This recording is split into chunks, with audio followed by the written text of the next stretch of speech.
Hey, my friends, Pastor David here with this week's Midweek Minute. So we wrapped up the Master or Mascot series this past weekend, and we talked a little bit about how things rub off on us. Things like maybe the salt from the road rub off on our shoes, or maybe the despair or the pain of somebody rubs off on us, or the joy and the laughter of a child rubs off on us. And then we ask the question, does our relationship with Jesus rub off as well? And we came to the conclusion that it does. In fact, we came to this conclusion: every one of us rubs off on those around us. The question is, what is it that rubs off from us? Is what rubs off from us our cynicism or our anger or our resentment?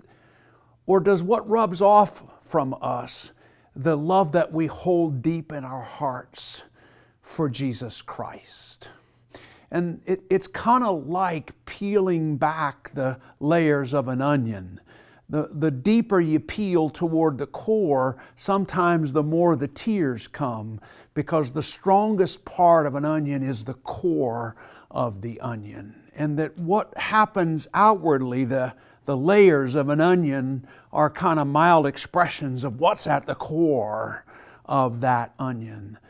And it's very similar to you and to me. What rubs off on others around us is what's operating at our center. And if fear or anxiety or grief or frustration is operating at our center, that's going to rub off. And when Jesus Christ is operating at the center of us, He too will rub off. And that makes a church a little bit of a different place. How do we grow a church? Any number of ways to grow the organization that's attached to the church. But what's at the heart of the church is the kingdom of God. And what Jesus wants to do among us is to grow His kingdom. And the way He chooses to do that is to become so alive in every one of us that we rub off on others.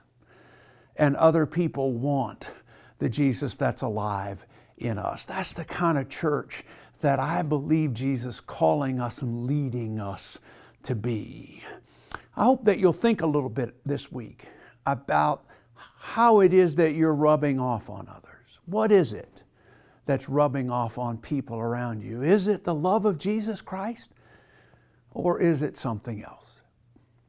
This coming weekend is a communion weekend. It's the final weekend before the start of Lent.